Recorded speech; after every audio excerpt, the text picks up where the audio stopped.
All right.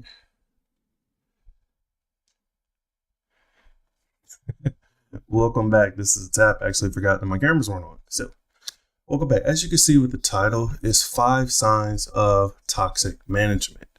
And of course, through my work experience, I've dealt with many great managers primarily, but also a few bad ones. And I thought that I would create this list to help other individuals to be able to identify when you actually run into toxic management. So without further ado, let's go ahead and get to the list. All right, number 5, inability to accept feedback. So inability to accept feedback. I ran into a situation when I used to work overseas in Afghanistan. And again, I don't want to give personal names or anything, but those who know. So I had an individual manager that created an atmosphere where I believe on the outside, as just 2 men, we'd be probably cool guys, or if we were on the same playing field. But once he got the management position as a lead, he turned into a very toxic person. And I understand that not many people know how to work with other people, meaning that they will sit here and they will create an atmosphere where they are, I'm trying to think of the best way to explain it. They truly don't know how to lead. They don't know how to effectively communicate. They don't know how to create an atmosphere for growth. There's so many things they don't know how to do, which is understandable. So a buddy and I, a coworker and I, we ran into instances where you say, you know what? The best way to resolve this is to have an open discussion where I could give you feedback to say, hey, this is a situation we're running into. This is what we're going through. Here are ways that we could create a better environment for us. I mean, mind you, at that time, we were working 7 days a week, 12-hour days. So that was 84 hours a week. Let me cut this down on my ear. I don't know how loud it is for you guys, but it's pretty loud down there. Can't hear myself think. All right. So with that being stated, so we're working a lot of hours. We're away from our families. We, can't see our wives, our children. Vacations was like every few months. So I tried to have that understanding in place, knowing that, hey, if I'm frustrated, he's frustrated, it's just a frustrated situation. So instead of creating a bad thing, let's try to be reasonable with our expectations. So when we gave him the feedback, he didn't want to hear it. He didn't want to hear the feedback. He didn't want to accept that he was possibly doing things in a toxic manner. It actually took a situation to occur where HR had to get involved.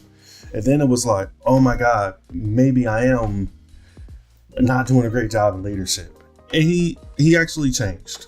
But the fact that it took upper management and HR to invoke that particular change, most of us who were in a position of subordinates were already checked out at that point, because we've already communicated that with you in a respectful dialogue, that it wasn't, we weren't yelling, we weren't, cursing, we weren't creating an atmosphere where it was just energy where we arguing. No, we just communicated like, hey, here's some things that you're doing. If you try XYZ, it'll create a better atmosphere. And we believe that if this were to make it to HR, it could be grounds for termination. He didn't want to take our word for it. So it took a situation where he actually, HR got involved, and they literally repeated the same thing we said. And next you know that he became a changed man. So in that aspect, if you're in a situation where you're dealing with a manager who has the inability to accept feedback, understand it. And always try to take the steps to give feedback, because everybody is different. So I say, don't be the type of person that pull a manager out and try to talk to him in front of everybody. Don't do that. Do not do that. That's not what I'm telling you to do. What I am telling you to do is to take the time to pull that person to the side and talk to them one-on-one if the situation calls for it. So let's go to number 4. All right. And if you find any value in the content that I'm making, please hit the like and subscribe button. I deeply appreciate it. All right, let me get the next one going. So, all right. Well, let me see it until I go here. So, all right. Lack of career support. So what do I mean by lack of career support? I mean, because you already got the job, right? It should be just a one and done, but no, I don't believe that to be the case. Back when I was in a management position, and I don't plan to do it anytime soon, only because I feel like you're always putting out fires, and I just don't think the lemon is worth the squeeze. But in a situation where I was working with a individual who we were working in sales at the time. Now, it wasn't his desire to do sales. And I understood that this was a means to take care of his family and a step to his next future plans. I understood that, but also there were requirements at the time when he was working for me that I needed him to at least meet those expectations. But I understood that it was more advantageous for me to support his goals to reach the next stage or to reach whatever development goals that he had. And I was able to yield a much better employee once I realized that with him. So if you're in a situation where you get a manager who doesn't support your career growth, no matter if that be somewhere within the company, maybe you want to move up, maybe a lateral move to a different department, or you really want to get an entirely different career. If you get a manager who basically makes you feel like that they want to hold you in this position, keep your foot on your neck, that's very toxic. And I'll tell you a situation where I went through that.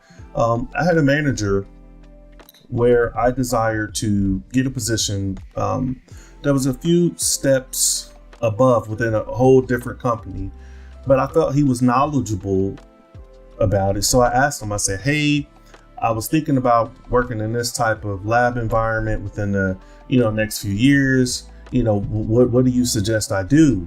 And he basically shut it down, basically saying, you're not experienced. They won't look at you.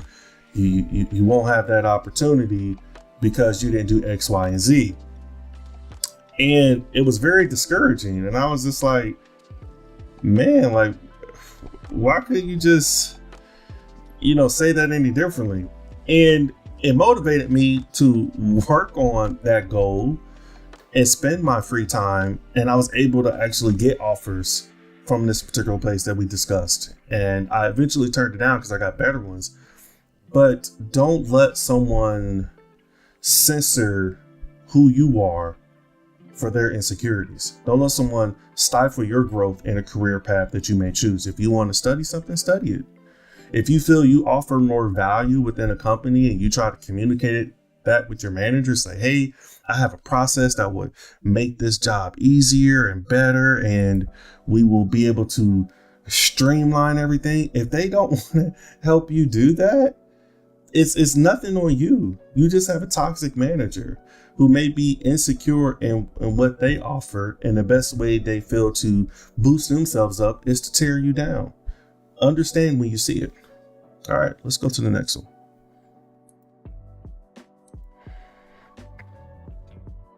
Poor leadership skills. Now, this encompasses a lot, but with poor leadership skills, I think about most times it's not just one employee under a manager. You have a team of individuals. So you have different personalities, you have different things to be empathetic towards, and you have ways of communicating with different people. You have so much on your plate as a manager. So again, I take my hat off for those who want to do that job. Most times I don't think the lemon is worth the squeeze. Again, that's a whole different conversation. But if you choose to get in that position, understand that within a leadership role, everything falls on you. So you have to be able to hold your people accountable. So you have to have that line between being a friend, being cool, but also understanding that there are expectations for this role. So if you have a manager who's too friendly and cool and they're not holding, let's say, you to the standards or holding someone else to the standards, it creates a toxic environment. That's poor leadership skills. Understand when they're put in that position, they're put in that position to bring the best out of the employees who are up under them, to foster a collaboration, to foster growth, to allow for a dynamic energy and aspects. And of course, you're going to have bad apples, with employees. And I'm going to do a 5 toxic signs that you are a bad employee. I will be doing that soon. But for today, again, we're focusing on management. So if you have a manager who does not know how to effectively lead the team, meaning let's get everyone bought in on the path of the actual company. Now, in a manager's defense, and I would say this because I was a manager before, a lot of times we have limited control on who we hire, which is why I don't want to be in that type of role until I own my own business, where I can choose on my own who I bring into the team. Because a lot of times in corporate America, there's so many hands in the pot when it comes to deciding on what employee to get. And I remember where we hired an employee and I specifically said, hey, I don't believe this person is a great fit. And sure enough, that person wasn't a great fit. And I felt it so hard to work on developing this person. I'm like, man, I'm putting so much energy and effort into somebody who really doesn't want to be here. So with that respect, I understand that there are bad apples. If that's you, maybe this video ain't for you. Wait till my next one and come back. But if you have a leader who has a team of individuals who are go-getters, who are taking their time outside of work to be more effective in their craft, do more to maintain and keep those employees. If that's you, again, I'm just saying. So, all right, let's go ahead to the next one. All right. Next one. They don't foster growth. So, as stated, with them not fostering growth, they don't care about your career path. They don't care about your growth within the company. They will be fine with your stagnation within the company.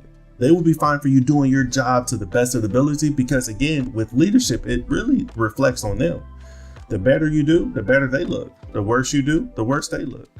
So if you're one of those employees who really go hard after you, you're on time, you whatever projects you're tasked on, you go over and beyond.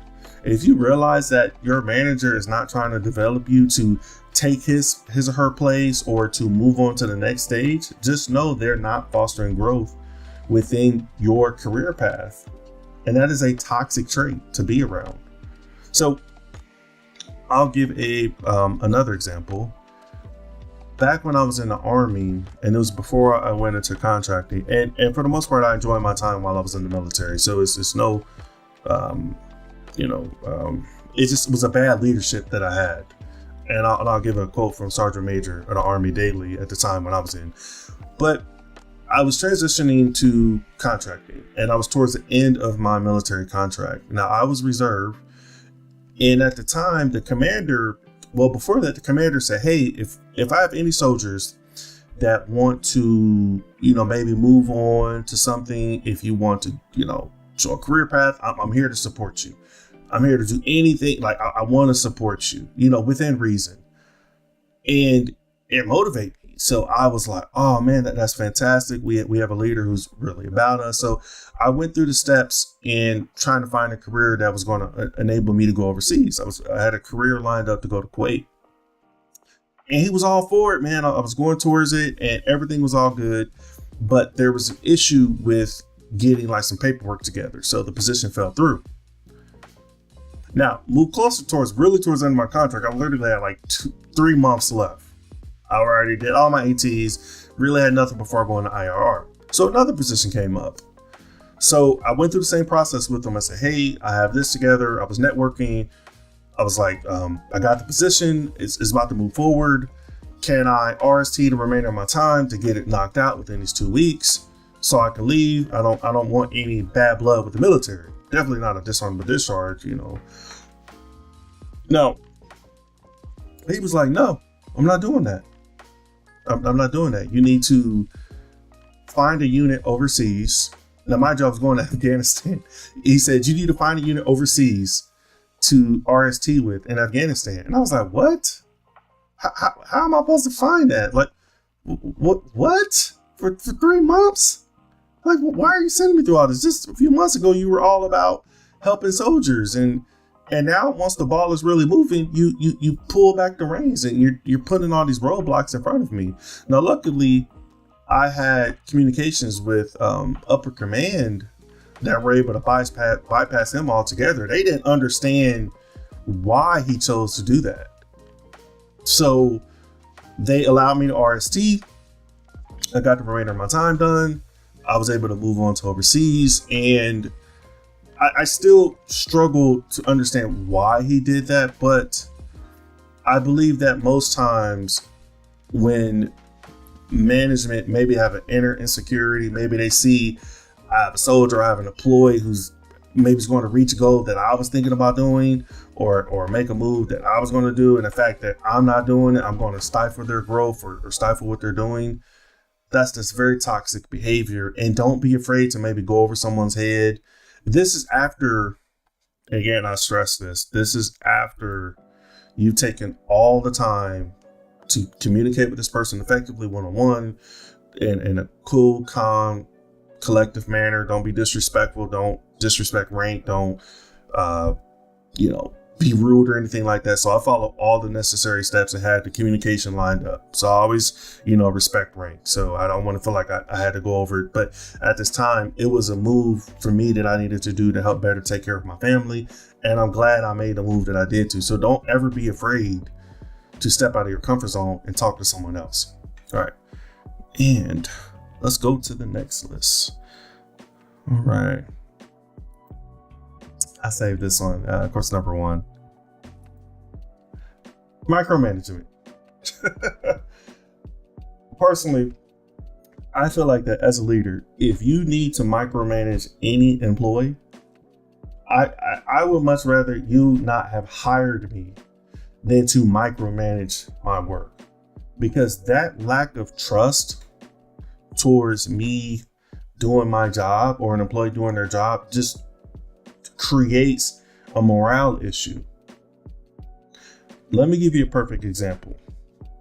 And I'm going to tag the guy. So Tony and I, my friend Tony Rogers, I had him on the show a few times. We used to work at AT&T, and we were some top earners when it came to sales and getting commissions. Now, within the AT&T framework, when it comes to management, they had a very, they had a way of for management to identify employees, to observe them, and it was very intrusive. So, for example, if I'm sitting there selling, my manager will literally sit in the background and be looking at me like this, just weird as hell. He'll have his iPad and he's taking notes while I'm selling to a customer. And I legit remember my customers to be like, who is he? Like, what is he doing right there? Now, shout out to this guy, because I'm going to tell you how he made changes. But it was so awkward. I mean, he would just sit there and just look and listen to make sure you said certain things and did all of this. And now, mind you, we were number one salesmen.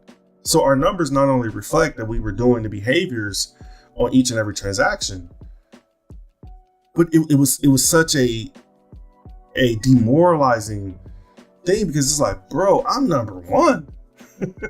I'm number one. You do not need to do that to me.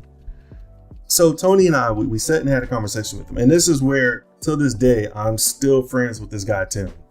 Great manager, because he took the feedback, adjusted his behavior, trusted us to do our job, and it created an atmosphere where we wanted to work harder, where he knew that you're cooking over there. I'm going to leave you alone. Unless you call me over to help you sell, I'm not going to come over there and go through these lists of behaviors that AT&T said I need to do.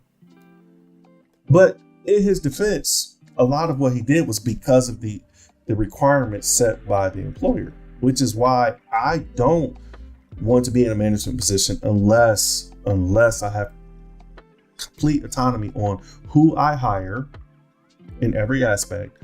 Also, I have control of how they're managed, not a streamlined corporate guideline, because a lot of times corporate America can be so disconnected that they don't realize that they can push out really great talent.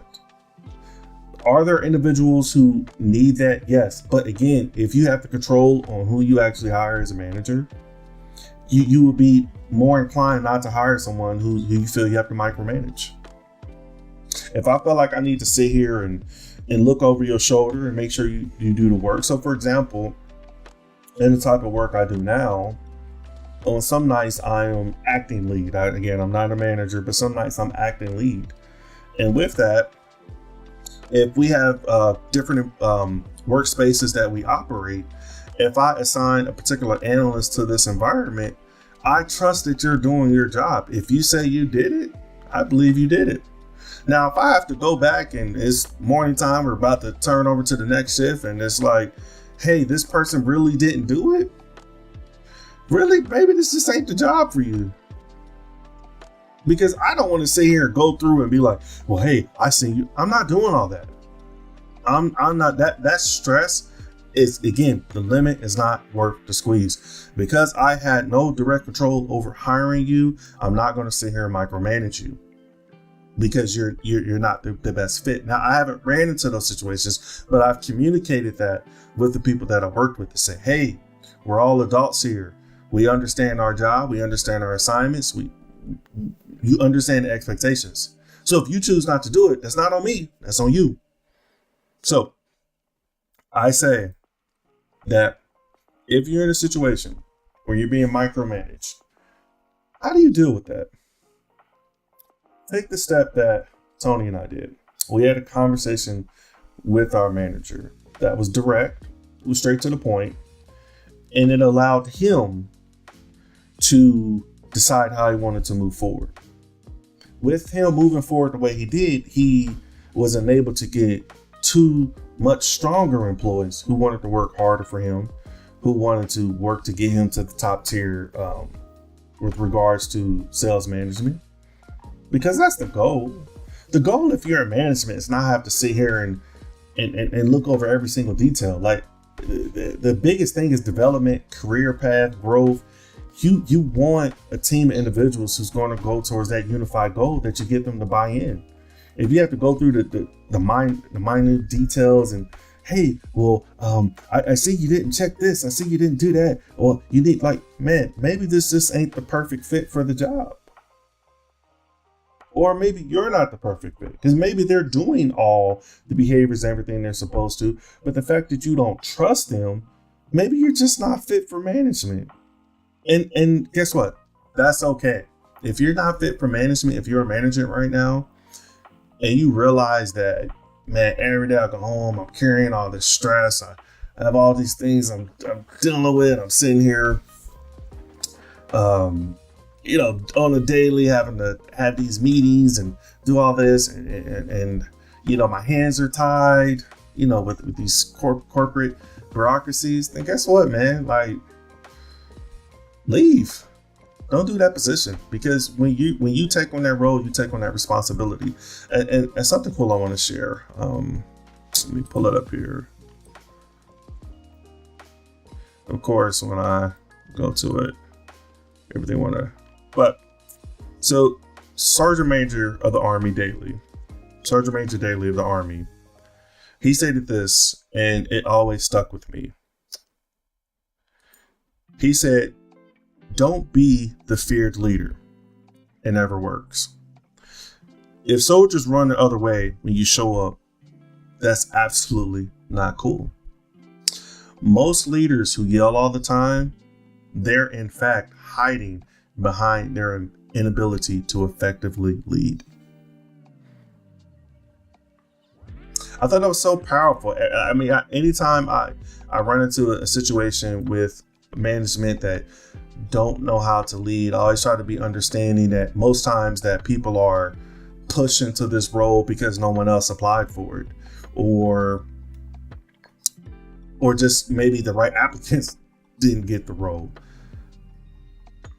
and they don't go through any type of development or held accountable to the standard of pure leadership. And here's the thing, a lot of managers who are in that position, they got that role because they were good employees. Good employees doesn't always translate to great managers. Again, because you're a great employee, maybe you show up on time, maybe you know how to do your job well, doesn't mean that you're going to be an effective manager. I had a buddy who I thought was a bad salesman. He was horrible. He would say when he looks back, said, I just wasn't trying. But as a manager, man, this guy's excelled in every metric that's came to him and reached levels that most managers I haven't seen. From area manager, district, and gone on vacations paid for by the company because he's done that well. He was able to effectively lead his people. So I'm going to close with this. If you are a manager and you realize that you maybe are doing these toxic behaviors, it's never too soon to change. Just realize it. Accept the feedback, maybe the internal feedback, right? If you run in a shift and you notice that everybody is leaving, do some reflection. Take the time and say, hey, I want to make sure I'm not creating an atmosphere for my employees to leave. What am I doing? And there's plenty of other things, but these are the top 5 things that I could think about based off my experience. So if you're doing these things, again, self-reflect. Does that mean to not adhere to the company standards? No. Does that mean to not hold people accountable? No, that's not what it means. But it is a two-way street. And if you're not holding your part as a manager, just realize it. Make the changes. Create a better atmosphere. Make work fun. When you got a team of people who's going to do the job, who's going to work, who's going to go after it, you ain't got to micromanage. All you got to do is, and really with fostering growth, don't be in the way of it. Help them. If they want to sit here and have plans to go over and beyond, do what you can to help them get there within reason. You understand? If you lack leadership skills, take a course, read a few books. There's guys on YouTube more experienced than me that's telling you how to do it. So do that. If you have the inability to accept feedback, work internally on that. Self-develop, write things that you think that you're doing bad. Maybe do a survey amongst your team. So, hey, be honest. Like, what can I do to better lead you? I get that employee A may wants to be led this way. Employee B may wants to be communicated this way. Employee C goes through this. Maybe this person's a little more sensitive. Maybe I need to check how I deal with certain things. I'm telling you, it will help you be a better manager, and it will allow for a better atmosphere for you and your employees. And again, if you guys found value in the content that I make, please hit the subscribe button, hit the like button, as well as I will be making a video on the flip side about 5 signs that you're a toxic employee. I ain't gonna leave you out because I ran into a few toxic employees who was always quick to shit on the manager and don't want to talk about themselves. So again, until next time, guys, again, every Saturday we go live with the entire crew on the T.A.P. This is Andrew. See ya.